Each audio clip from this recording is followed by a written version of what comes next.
Day 528, 22 for 22. Good morning. I hope this finds you well. Please stay in your fight and do not quit.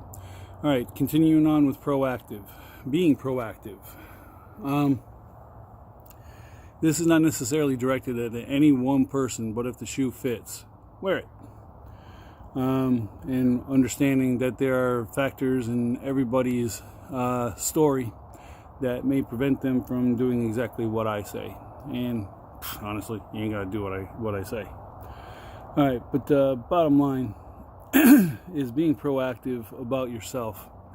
If you know you drink too much, if you know you're doing drugs that you shouldn't be doing because they're not good for you, and I'm not talking weed. Weed is,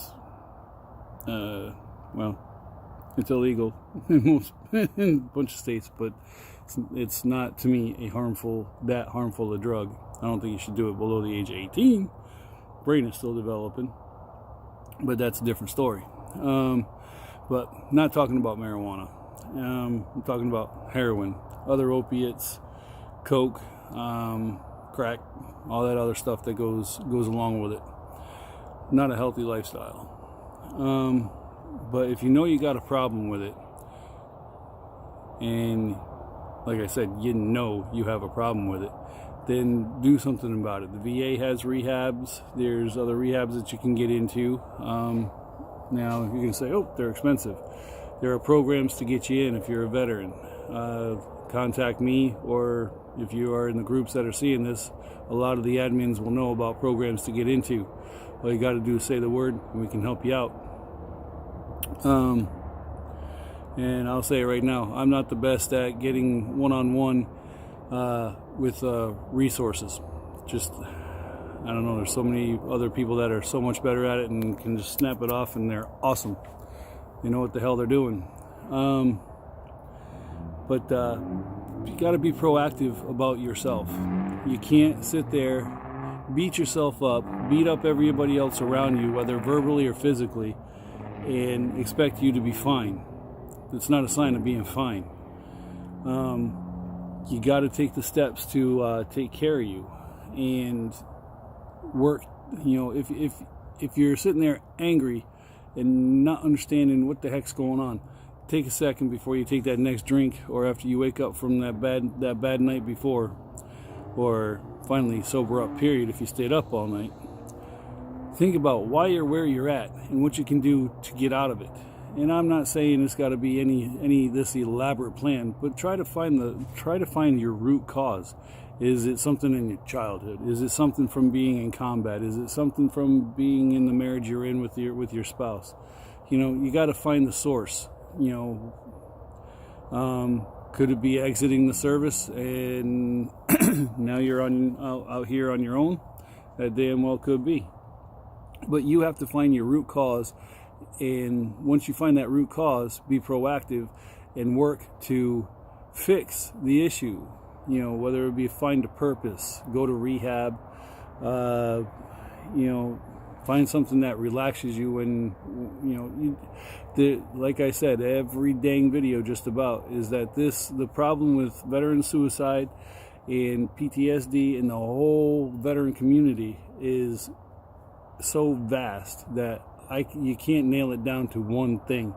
So I talk broad strokes largely, but you have to be accountable to yourself in what you're doing. And then if you see that there's something wrong within you, you don't go say, "Oh, that's it, fuck it, I'm done," and jump off the cliff. No, that's not the solution. What you got to do is try to figure out why you're there, why you're sitting where you're sitting, looking at life the way you're looking at it, and work to change that approach. You know, and it's not going to be a lickety-split, oh, that's the problem, and I won't think that way anymore, and then the problem's done. No, it's usually not that easy. It's a lot of thinking about what's going on and a lot of planning on how you're going to get around what's going on. And that is okay. That is what you're supposed to do. You're supposed to plan your way out of trouble. You can't, I've said it before, if you wing it,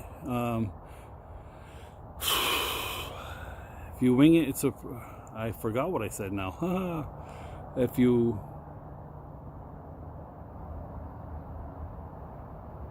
If you wing it, it's a wish. If you plan it, it's a goal. So make sure that you have a goal, not a wish. And that is entirely doable. You are not stupid. You are not dumb. You might be in an alcohol or drug-addled haze, but you're not dumb and you're not stupid. Once you come out of what you're in, try to work towards it if you're sick of being where you're at. You got to give this life another chance. And it may not be tomorrow where it gets better. It could be 1,000 tomorrows before it's better. But it can be there. It can be better if you work towards it. You got this, and you can do it.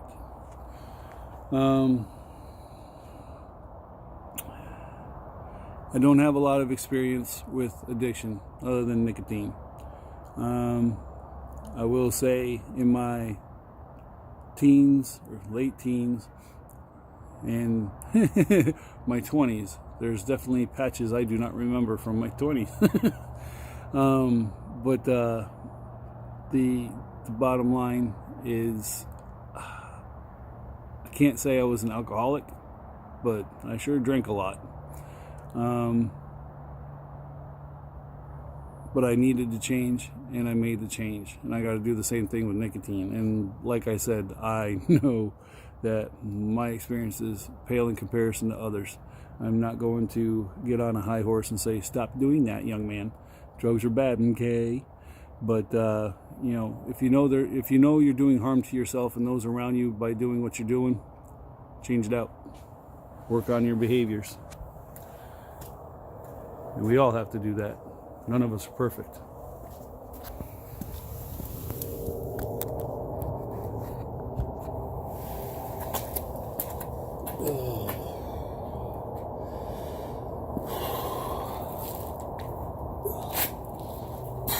Oh, 1, 2, 3, 4, 5, 6, 7, 8, 9, 10, 11, 12, 13, 14, 15, 16, 17, 18, 19, 20, 21, 22. 1 for the Airborne Ranger in the sky.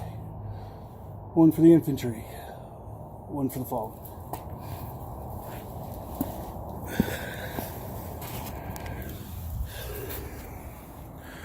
Alright, so like I said, I'm not trying to be on a high horse, because I sure as hell, I'm riding a freaking Shetland pony. But if you need help, seek help. Get it from friends, family, professionals. No shame at all in getting help. Do what you got to do to be here and make yourself as whole as you can be. Alright. I'm not going to do the self-promotion today. One, I jumped into the go get help part too soon. But bottom line is, do not use suicide as a permanent solution to a temporary or permanent problem. You got this. We'll see you here tomorrow. Tough out.